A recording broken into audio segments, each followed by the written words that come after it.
जी आज जी स्टूडेंट्स कितने हैं? 27 स्टूडेंट्स। कम क्यों हैं जी आज? चलें, रिकॉर्डिंग जो है वो स्टार्ट हो गई है। So come back to the point.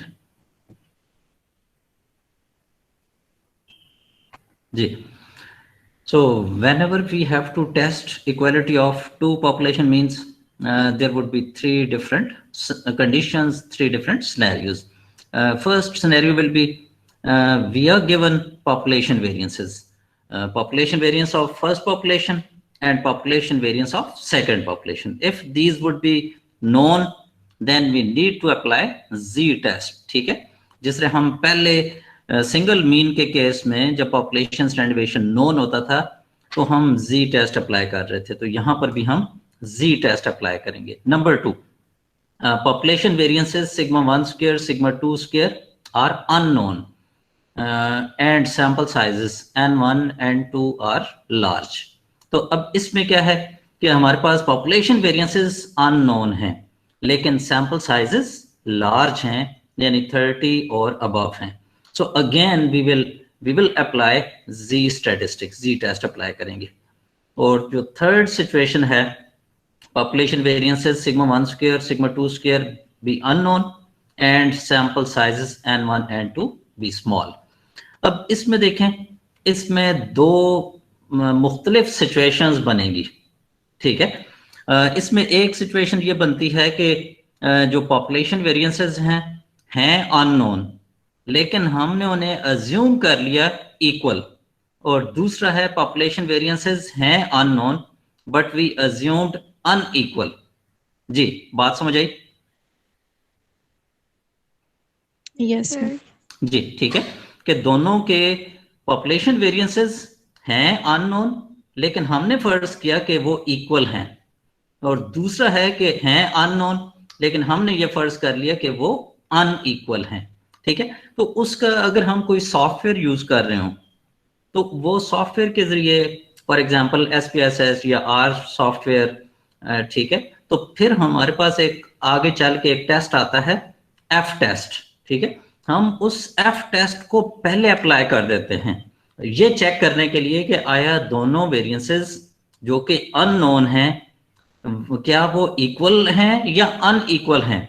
अगर हमारा हाइपोथेसिस उसमें एक्सेप्ट हो जाए, एक्सेप्टेंस का मतलब क्या हो जाएगा कि दोनों वेरिएंसेस इक्वल हैं, ठीक है, तो फिर हम इक्वल वाली कंडीशन ले लेते हैं। और अगर ये हमारा हाइपोथेसिस नल हाइपोथेसिस एक्सेप्ट ना हो तो हम अनइक्वल वाली कंडीशन जो है वो अप्लाई कर देते हैं। जी, पॉइंट क्लियर है जी? Yes sir. जी, तो अभी जो पहला पॉइंट हम वो करने जा रहे हैं, जो टेस्टिंग ऑफ हाइपोथेसिस है, वो जब आपके पास पॉपुलेशन वेरिएंसेस नोन हो तो ये वो टेस्टिंग प्रोसीजर या टेस्टिंग ऑफ हाइपोथेसिस के जो स्टेप्स हैं, ठीक है, अंडर फर्स्ट कंडीशन।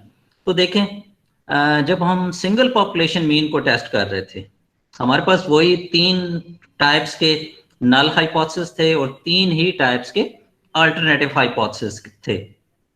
लेकिन वहां चूंकि हमारे पास सिंगल पॉपुलेशन मीन था तो हमने उसे ले लिया था mu equals to mu naught, और हमने म्यू नॉट कहा था कि ये उस म्यू की वैल्यू है। अब चूंकि हमारे पास दो पॉपुलेशंस हैं और हम उन दोनों पॉपुलेशंस के मीन्स की इक्वालिटी की बात कर रहे हैं तो हमारा फर्स्ट हाइपोथेसिस नल हाइपोथेसिस ये पॉसिबल है कि आपके पास mu one equals to mu two, यानी दोनों पॉपुलेशंस के मीन्स इक्वल हैं अगेंस्ट दे आर अनइक्वल। या ये हो सकता है null hypothesis mu one less than equals to mu two. ठीक है, इसका alternative hypothesis mu one greater than mu two, one tail test हो जाएगा। और थर्ड जो टाइप का नल हाइपोथेसिस पॉसिबल है वो है mu one greater than equals to mu two against H one mu one less than mu two, again one tail test और left hand side. जी, क्लियर जी ये point? Yes sir. Yes sir. जी, second step है level of significance. जरा मुझे बताएं जी, what does it mean by level of significance?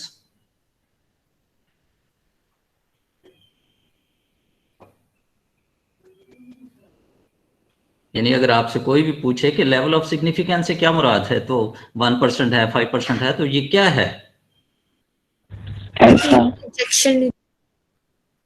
ऊपर जो हमने हाइपोथेसिस लिया है, ठीक है, अगर वो हाइपोथेसिस ठीक है, इवन देन उसके रिजेक्ट होने के जो चांसेस होते हैं वो लेवल ऑफ सिग्निफिकेंस कहलाता है, ठीक है। और उसके यानी एक सही हाइपोथेसिस के रिजेक्ट होने के चांसेस हम जो खुद से अज्यूम कर रहे होते हैं, may be these are 1%, 2%, 5%, etcetera. जी, क्लियर जी? Yes, sir. जी, तो इस चीज को जी, ये छोटे छोटे पॉइंट्स जहन में रखा करें। और टेस्ट स्टैटिस्टिक वो जो हमने ऊपर नल और अल्टरनेटिव हाइपोथेसिस लिए हैं, उस हाइपोथेसिस को टेस्ट करने के लिए जो रूल फॉर्मूला हम यूज कर रहे हैं वो क्या है? टेस्ट स्टैटिस्टिक है।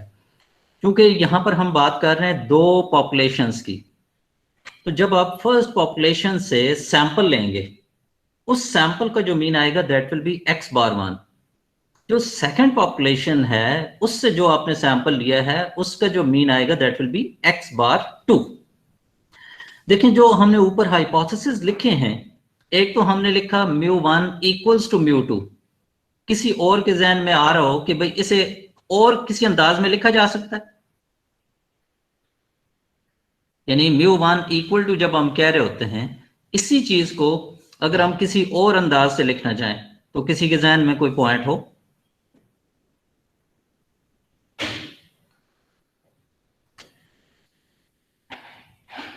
देखें जी, जब दो चीजें बराबर होती हैं उनका डिफरेंस कितना होता है? 0. 0 होता है। तो या तो हम इक्वालिटी की फॉर्म में लिख सकते हैं या हम उनके डिफरेंस की फॉर्म में लिख सकते हैं।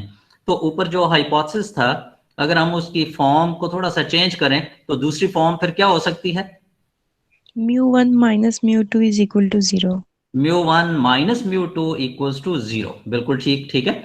इसी तरह आपका जो नीचे हाइपोथेसिस है वो μ1 minus μ2 less than equal to 0 या μ1 minus μ2 greater than equal to 0, ठीक है, तो वो भी फॉर्म हो सकती है। तो ये आपने याद रखना है कि इक्वलिटी या डिफरेंस दोनों फॉर्म्स में इस हाइपोथेसिस को लिखा जा सकता है, इक्वलिटी ऑफ टू मीन्स के केस में, ठीक है जी। अच्छा, अब देखें, जब आपके पास इक्वालिटी ऑफ टू मीन्स थी, हमने बात की कि दोनों पॉपुलेशन से हमने we have taken a sample of size n1 from first population and sample size n2 from second population. उनसे जो मीन्स आए, फर्स्ट सैंपल से x बार 1, सेकंड सैंपल से x बार 2, अब उन दोनों का जो डिफरेंस बना यानी x bar 1 minus x bar 2, ये कहलाती है स्टैटिस्टिक। यानी पहले सिंगल पॉपुलेशन के मीन में हमारी स्टैटिस्टिक क्या थी? x bar. टू पॉपुलेशंस के केस में हमारे पास स्टैटिस्टिक क्या बनी है? x bar 1 minus x bar 2, ठीक है। तो जो z है, याद रखें, जो z है ना, z का जो फॉर्मूला है, इसका जो जनरल फॉर्म होती है वो होती है न्यूमरेटर डिवाइडेड बाय न्यूमरेटर, और उसे आप डिवाइड कर देते हैं डिनोमिनेटर में जो वैल्यू आती है। अब न्यूमरेटर में दो चीजें आती हैं, ठीक है। पहली होती है स्टैटिस्टिक माइनस पैरामीटर, ठीक है। यानी हमेशा याद रखें, z का जो फॉर्मूला है, z की जो फॉर्म है, ठीक है, न्यूमरेटर के अंदर statistic minus parameter divided by denominator में जो कुछ होता है इसे हम कहते हैं स्टैंडर्ड एरर, ठीक है। तो अब इस वक्त भी अगर आप देखें जिस तरह पहले आपने यूज किया था सिंगल पॉपुलेशन मीन के केस में, z यूज किया था x bar minus mu. x bar क्या था? स्टैटिस्टिक, माइनस म्यू क्या था? Parameter, divided by sigma over square root n, वो कहलाता है स्टैंडर्ड एरर, ठीक है। यहां पर difference between to population means के केस में आपके पास स्टैटिस्टिक क्या बनी? x bar 1 minus x bar 2 minus उनका पैरामीटर क्या बना? μ1 माइनस μ2 डिवाइडेड बाय जो इसका स्टैंडर्ड एरर है, ठीक है, वो है sigma 1 square over n1 plus sigma 2 square over n2 whole square root. जी, क्लियर जी? Yes, Yes, sir. sir. जी। और फोर्थ स्टेप में we need to compute the value of test statistic, ठीक है, that has been used in step 3। और step 5 वो अब तक आपको क्लियर होना चाहिए कि वो डिपेंड करता है अल्टरनेटिव हाइपोथेसिस। ठीक है, तो याद रखें, चाहे हम सिंगल पॉपुलेशन मीन को टेस्ट कर रहे हो या दो को या ज्यादा को, ठीक है, अल्टरनेटिव हाइपोथेसिस में तो जाहिर है या तो नॉट इक्वल टू है या ग्रेटर है या लेस है, तो आपके जो क्रिटिकल रीजन है वो उसी तरह great not equal to greater या लेस उसी के हिसाब से बनती है। ठीक है जी, तो क्या है जी, if h1 μ1 not equals to μ2 then क्या हो जाएगा, z absolute greater than equals to z alpha by 2। और सेकंड है इफ h1 μ1 ग्रेटर देन μ2, ये वन टेल टेस्ट हो गया, then z greater than z alpha. और थर्ड है if h1 μ1 less than μ2 then z will be z less than minus z alpha. ठीक है, और फिर हमने डिसीजन देना होता है कि हम ये देखते हैं कि जो लेफ्ट साइड के ऊपर हमारी कंप्यूटेड वैल्यू ऑफ z है और जो राइट साइड पे हमारी टेबुलेटेड वैल्यू है आइदर z अल्फा बाय 2 और z अल्फा। ठीक है, क्या ये स्टेटमेंट ट्रू है या ये स्टेटमेंट ट्रू नहीं है? अगर तो स्टेटमेंट ट्रू है तो हम लिख देते हैं जी the value of z falls in critical region, so we reject h naught. और अगर ये स्टेटमेंट ट्रू ना हो तो हम कह देते हैं computed value of z does not fall in critical region, so we accept h naught. जी क्लियर जी ये सारे पॉइंट्स? Yes, sir. जी चलें, अब अगली हम स्लाइड पे जाने से पहले मैं हल्का सा यहीं पे पता कर लेता हूँ अगला ज़ारे हमारा टेस्टिंग प्रोसीजर क्या हो सकता है। उसमें जो सेकंड कंडीशन है, और सेकंड कंडीशन क्या है कि दोनों पॉपुलेशन वेरिएंसेस यानी sigma 1 square sigma 2 square they are unknown, unknown है लेकिन सैंपल साइजेस लार्ज हैं। ठीक है, तो क्या इस सारे जो आपके स्टेप्स लिखे हुए हैं कहां पर चेंज आएगी? सर सिग्मा की जगह कैपिटल एस आ जाएगा। Simply we will replace sigma 1 square with s1 square, capital S1 square, and sigma 2 square will be replaced with s2 square, otherwise there will be no change at all। ठीक है, तो ये अब देखें,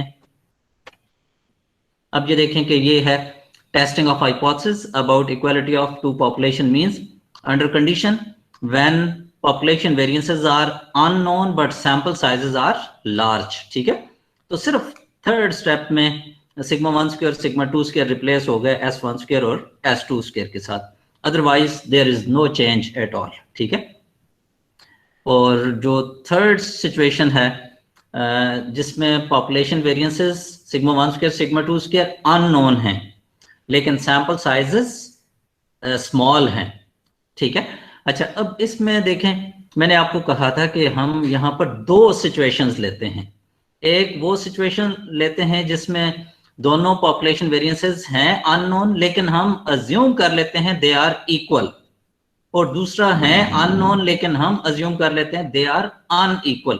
तो इस वक्त जो आपके सामने नजर आ रहा है आपको टेस्ट स्टैटिस्टिक, ये वो सिनेरियो है जिसमें हमने ये अज्यूम किया हुआ है कि पॉपुलेशन वेरिएंसेस जो हैं अननोन लेकिन इक्वल हैं, तो इक्वलिटी हमने उनकी अज्यूम की हुई है। जी इतनी बात जी क्लियर है? Yes, sir. जी तो इसमें जी जो फर्स्ट स्टेप है formulation of null and alternative hypothesis, ठीक है, नो चेंज, वो एज इट इज है, level of significance as it is. Test statistic में आपके पास जी स्टैटिस्टिक वही x bar 1 minus x bar 2 minus parameter μ1 minus μ2 divided by S P square root 1 over n1 plus 1 over n2। अच्छा ये S P जो है ये देखें, ये कहलाता है pooled estimate of sigma. Pooled का मतलब क्या होता है?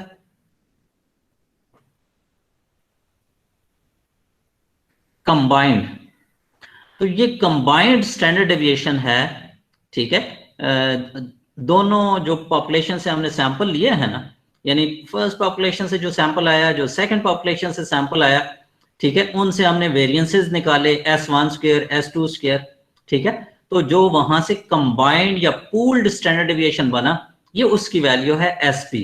और sp का नीचे आपको फॉर्मूला नजर आ रहा है, square root n1 minus 1 into small s1 square plus within parenthesis n2 minus 1 into s2 square divided by n1 plus n2 minus 2। और जरा मुझे बताएं s1 स्क्वायर का फॉर्मूला क्या होगा?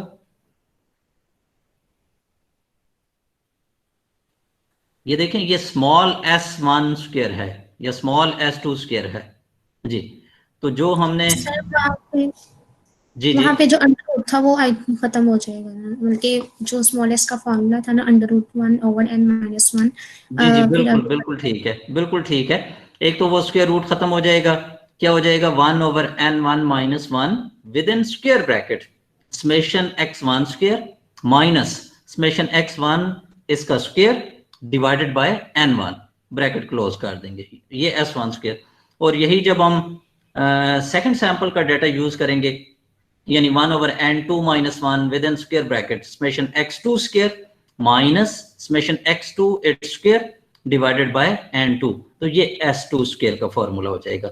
उनकी वैल्यू जब हम यहाँ sp के अंदर पुट करेंगे, ठीक है, ये sp के फॉर्मूला के अंदर, then we can get the value of sp। और जब sp की वैल्यू वापस हमें मिल जाए, हम वापस t के अंदर पुट कर लेते हैं, ठीक है। और t का याद रखें कि t के साथ जब भी हम टी स्टैटिस्टिक यूज करते हैं, इसके साथ एक चीज एफिलिएट हुई होती है, और वो चीज क्या है? उसकी डिग्रीज ऑफ फ्रीडम। जब हमने सिंगल पॉपुलेशन मीन को डिस्कस किया था, उस वक्त टी के केस में जो डिग्रीज ऑफ फ्रीडम थी वो थी n-1, और डिग्रीज ऑफ फ्रीडम को या तो हम df लिखते हैं या बाज़ हम v, स्मॉल v से भी डिनोट करते हैं, ठीक है। तो जब आप दो पॉपुलेशंस को डील कर रहे होंगे, तो फिर डिग्रीज ऑफ फ्रीडम क्या बन जाएगी? n1 + n2 - 2 हो जाएगा जी। क्लियर जी?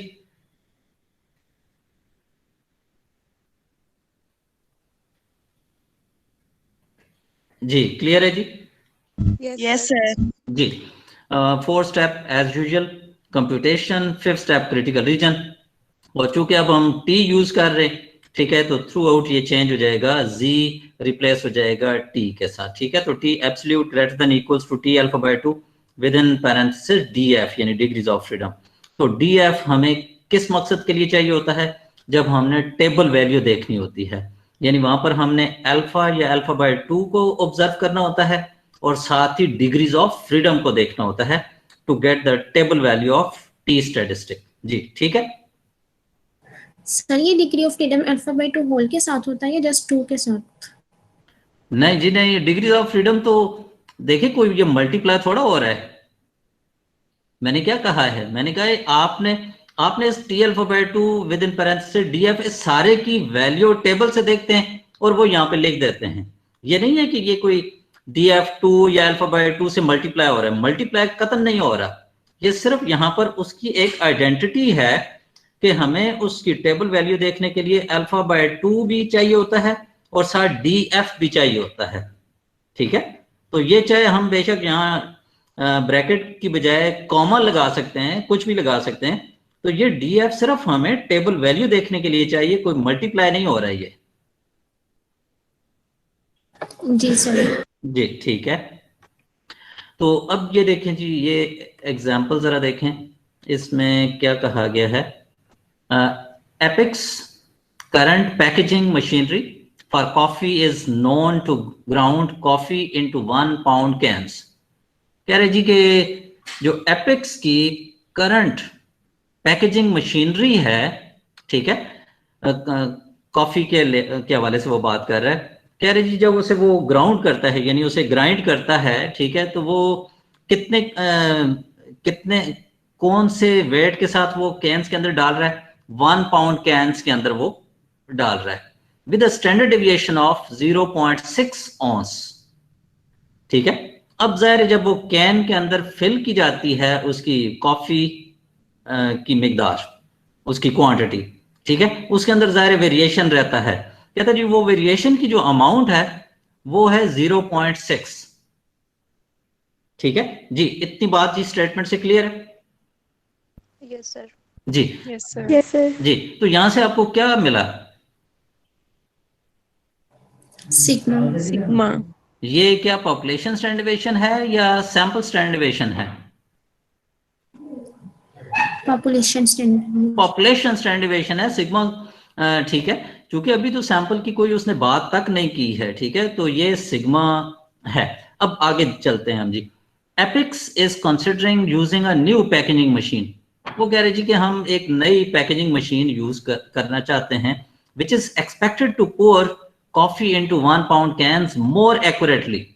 कहते जी कि पहले देखे ना एक्यूरेसी कितनी थी पहले, वो 0.6 ऑन्स का वेरिएशन था, ये 0.6 ऑन्स उनकी नजर में ज्यादा होगा, ठीक है, जाहिर है 0.6 ऑन्स का मतलब क्या है, किसी कैन में 0.6 ऑन्स ज्यादा फिलिंग हो रही है या कम फिलिंग हो रही है, हो सकता है 0.2 ऑन्स किसी में ज्यादा जा रही है, 0.3 ज्यादा जा रही है, ये कम जा रही है, ये वेरिएशन था। अब उस वेरिएशन को कंट्रोल करने के लिए उन्होंने नई टेक्नोलॉजी यूज करना चाह रहे हैं वो, ठीक है, कह रहे जी कि जो पैकेज जो उसकी पैकिंग होनी है वो 1 पाउंड कैन्स के अंदर ही होनी है, लेकिन हम ऐसी मशीनरी मुतारिफ करवा रहे हैं कि जो एक्यूरेसी को इम्प्रूव कर ले, और वो एक्यूरेसी कैसे इम्प्रूव कर रहे हैं कि जो अब वेरिएशन है उसे वो 0.3 ऑन्स के ऊपर लेके आ रहे हैं जी। इतनी बात जी क्लियर है? Yes sir. जी, तो यहां से आपको सिग्मा 2 की वैल्यू मिल गई, एक सिग्मा 1 आपको 0.6 मिला था, एक आपको सिग्मा 2 मिल गया 0.3। Before deciding to invest the new machine, कहते जी कि नई मशीन पे इन्वेस्ट करने से पहले Epix wish to test its performance, ठीक है, अगेंस्ट द ओल्ड मशीन। वो कह रहे हैं जी कि हम पहले इसकी टेस्टिंग करेंगे, अगर तो ये जो बात कही जा रही है कि ये जी एक्यूरेसी हमें 0.3 तक मिलेगी तो फिर हम परचेज करेंगे ना, ठीक है। तो a sample was taken on each machine to measure the mean weight of contents of the 1 pound cans। कहते जी 2 सैंपल्स लिए गए दोनों मशीन से, ओल्ड मशीन से 25 का सैंपल लिया गया और न्यू मशीन से 36 कैन्स का सैंपल लिया गया, और उनके अंदर जितनी मिकदार थी उनका वेरिएशन चेक किया गया, उनका जो फिलिंग थी वो भी चेक की गई, ठीक है। अच्छा, x बार 1 16.7 आया, और इसी सॉरी ये दूसरी तरफ जी,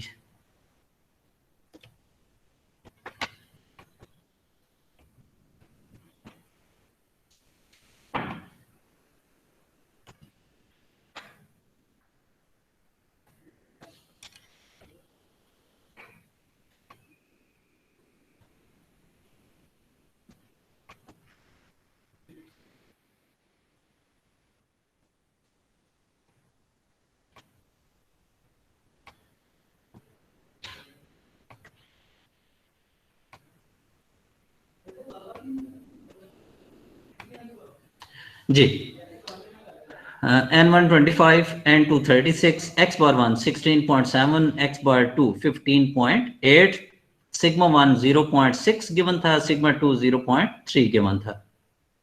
test the hypothesis of no difference in the average weight of contents poured by old machine versus the new machine। कहते जी कि हाइपोथेसिस टेस्ट करें कि उनका कोई डिफरेंस नहीं है, तो नो डिफरेंस का मतलब क्या होता है, दोनों की एवरेजेस दे आर इक्वल, ठीक है जी, क्लियर है जी ये यहां तक? Yes sir. जी जी, तो हमने जी नल और अल्टरनेटिव हाइपोथेसिस डिजाइन कर लिए, h naught mu 1 equals to mu 2, या इसी को आप लिख सकते थे mu 1 minus mu 2 equals to 0, कि ओल्ड म्यू 1 किसे रिप्रेजेंट कर रहा है, ओल्ड मशीन को, ठीक है। तो आप यहां पर इसे म्यू ओल्ड भी लिख सकते थे और दूसरे को म्यू न्यू भी लिख सकते थे, ठीक है जी, versus h1 mu 1 not equals to mu 2। Two tail test हो गया, लेवल ऑफ सिग्निफिकेंस गिवन था अल्फा 5%, और चूंकि आपको दोनों स्टैंडर्ड डिविएशंस गिवन थे sigma 1 sigma 2, so we need to apply first condition which is in which we have to use z test, ठीक है। so z equals to statistic x bar 1 minus x bar 2 minus parameter mu 1 minus mu 2 divided by standard error square root sigma 1 square over n1 plus sigma 2 square over n2। हमने सारी values हमें given थी, हमने वो values put कर ली, ठीक है। Finally we got z equals to 6.92, और critical reason according to h1 आपको गिवन था mu 1 not equals to mu 2, so z absolute greater than equals to z alpha by 2। तो हमने z की वैल्यू पुट की 6.92 greater than equals to alpha आपके पास 0.05 था, 2 पे डिवाइड किया तो 0.025। इस पर आपके पास z की वैल्यू होती है 1.96। अब आप स्टेटमेंट को चेक कर लें कि 6.92 is greater than equals to 1.96। अगर तो स्टेटमेंट ट्रू है then we need to reject this hypothesis. ठीक है, तो क्या लिखा जी हमने, as computed value of z 6.92 falls in critical region, so we reject h0 and conclude that there is significant difference between two means. अगर तो h0 एक्सेप्ट हो जाता तो फिर हम कहते हैं देयर इज इनसिग्निफिकेंट डिफरेंस, यानी दोनों मीन्स तकरीबन बराबर हैं, इनसिग्निफिकेंट डिफरेंस है। ठीक है, लेकिन h0 को रिजेक्ट करने का मतलब there is significant difference between two means. जी क्लियर है जी ये सारा? जी Yes, sir. कहीं पे जी कोई परेशानी, कंफ्यूजन?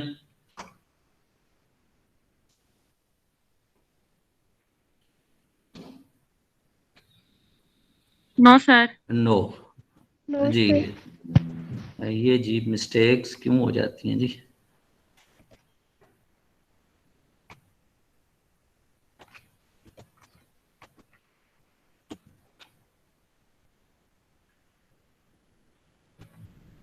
जी सेकंड जी एग्जांपल आपके सामने है, coastal areas of United States including. Yes, sir. जी जी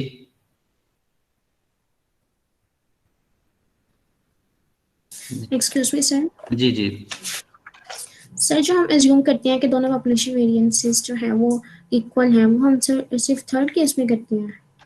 सेकंड केस में भी तो अननोन होती है ना, जिसमें एन की वैल्यू लार्ज होती नहीं है। नहीं नहीं नहीं, सिर्फ वो हमने थर्ड केस में। ठीक है, क्योंकि जब सैंपल साइज, याद रखें, जब सैंपल साइजेस लार्ज होते हैं, ठीक है, और पॉपुलेशन वेरिएंसेस अननोन हो, हम कह रहे हैं कि जी टेस्ट हम यूज करेंगे। तो जी जब सैंपल साइज लार्ज होते हैं तो वो जो सैंपल्स है ना वो ऑटोमेटिकली फॉलो करते हैं नॉर्मल डिस्ट्रीब्यूशन को।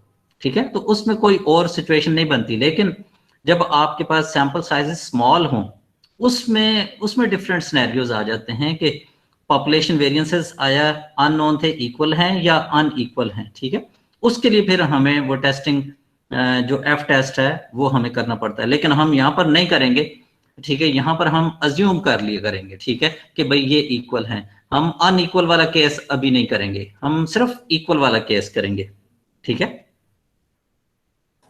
जी सर।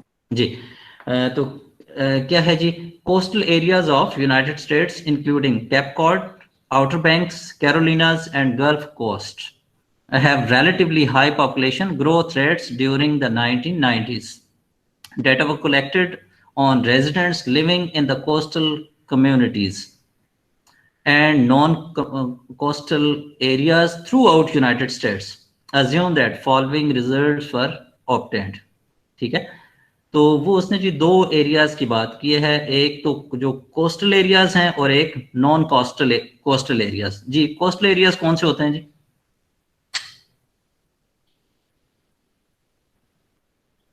जो समंदर के करीब होते हैं। तो हमारे पाकिस्तान में जी समुंदर के करीब कौन कौन से एरियाज हैं? कराची है और कराची। गवादर। कराची है, गवादर है, पसनी है। ठीक है, और जो हमारे इस वक्त बड़ा प्रोजेक्ट कहाँ पे चल रहा है सी पैक का, वो गवादर में चल रहा है। ठीक है जी, और बाकी जो एरियाज हैं वो नॉन कोस्टल हो जाएंगे। ठीक है, उसने जी वहाँ, अच्छा वहाँ पे कह रहे जी कि Gulf Coast have relatively high population growth rates। ठीक है जी, तो जो कोस्टल एरियाज हैं वहां पर जो पॉपुलेशन ग्रोथ रेट्स हैं वो हाई हैं, इस हवाले से वो बात कर रहे हैं। अच्छा तो एक जी सैंपल लिया उसने कोस्टल एरिया से 150 का और नॉन कोस्टल से लिया 175 का, और जो सैंपल मीन 39.3 ईयर्स और x bar two 35.4 years. S1 जो वेरिएशन था डेटा में वो S1 16.8 और S2 15.2। Test the hypothesis of no difference between the two population means. तो दोनों पॉपुलेशन मीन्स की इक्वलिटी को हमने टेस्ट करना है। ठीक है, तो हमने जी नल और अल्टरनेटिव हाइपोथेसिस डिजाइन कर लिए कि μ1 इक्वल्स टू μ2 के जो कोस्टल एरिया है और जो नॉन कोस्टल एरिया है उनकी एवरेजेस में कोई डिफरेंस नहीं है। लेवल ऑफ सिग्निफिकेंस अल्फा 5% लिया। टेस्ट स्टैटिस्टिक पॉपुलेशन वेरिएंसेस चूंकि अननोन थे लेकिन सैंपल साइजेस लार्ज होने की वजह से हमने जी स्टैटिस्टिक यूज की। X statistic minus parameter over standard error. उसके बाद जो वैल्यूज गिवन थी वो सारी इसमें पुट कर ली। तो z आपके पास कंप्यूट होने के बाद आया 2.18। क्रिटिकल रीजन आपने बनाई। h1 आपके पास था μ1 not equals to μ2, so z absolute greater than equals to z alpha by 2। आपने z की वैल्यू पुट की 2.18, अल्फा बाय 2 आपने पुट किया 0.025, उसकी वैल्यू टेबल वैल्यू 1.96। तो 2.18 चूंकि 1.96 से लार्जर है तो हम इस पोजीशन में हैं कि हम अपने नल हाइपोथेसिस को रिजेक्ट कर दें। ठीक है, तो क्या है डिसीजन में computed value of z 2.18 falls in critical region, so we reject h naught and conclude that there is significant difference between two means। Ji clear है जी? Yes, sir. Yes sir. तो यहाँ तक जी आपने इन्हें कर लेना है और बाकी फिर हम जो थर्ड कंडीशन है वो कल की क्लास में इंशाल्लाह वो करेंगे। और साथ ही फिर हम एक और testing of hypothesis about population proportion एक है, और फिर हम आगे एक टॉपिक की तरफ चले जाएंगे एनालिसिस ऑफ वेरिएंस की तरफ, जिसमें हम 2 से ज्यादा पॉपुलेशन मीन्स की टेस्टिंग कर रहे होते हैं। ठीक है जी? तो अभी जी कोई क्वेश्चन है, कोई बात पूछने वाली है तो काइंडली पूछ लें। सर स्लाइड शेयर कर दें। स्लाइड जी पिछली नहीं हुई हैं। सर नो जो सर। नहीं SCTS पे आगे हुई है जो एस्टिमेशन वाली थर्ड स्लाइड थी ना, जिसमें हमने सेकंड और थर्ड केस के एग्जांपल्स को डिस्कस किया था, और जी उसके बाद होमवर्क था, वो वाली स्लाइड्स नहीं आई हुई। नहीं, जरा मुझे दोबारा बताएं कि क्या इशू है। सर एस्टिमेशन वाली हमारी एक वीक में 3 लेक्चर्स हुए थे, तो जो हाँ फ्राइडे हाँ, वाले दिन लेक्चर हुआ था ना, उसमें हमने सेकंड और थर्ड केस डिस्कस किया था। तो उसके बाद उसकी एक दो एग्जांपल्स थी और उसके बाद एक होमवर्क था, वो वाली स्लाइड्स नहीं अपलोड हुई। मैं एक मिनट जी अभी इधर चेक कर लेता हूँ कि आप वो किसकी बात कर रहे हैं।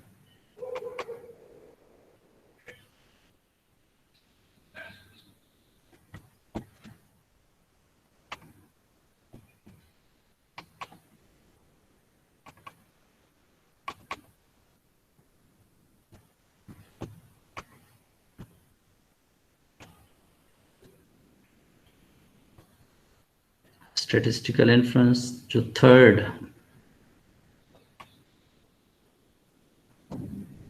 अच्छा इसमें जी था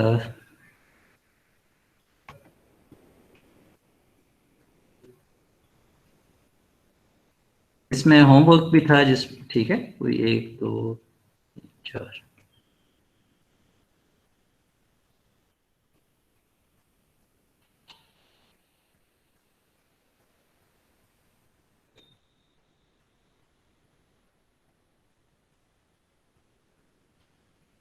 नहीं, ये आप टेस्टिंग ऑफ हाइपोथेसिस की बात कर रहे हैं या उसकी बात कर रहे हैं एस्टिमेशन की?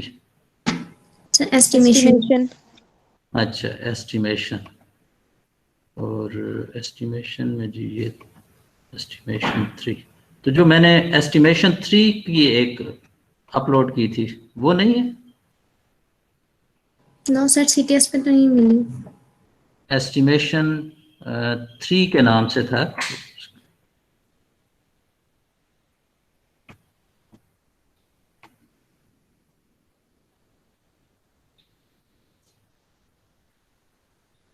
नहीं, एस्टिमेशन 3 के नाम से कोई नहीं, यानी आपके पास फाइल नहीं है।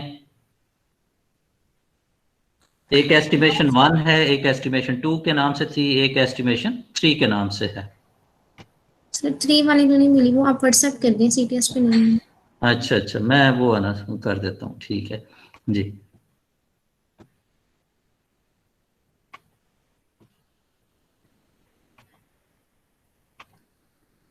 हाँ जी, ये जी स्टूडेंट्स क्यों कम है जी? आज भी देखें कोई 26-27 स्टूडेंट्स हैं, बाकी भी क्लासेस ऐसे ही अटेंड कर रहे हैं।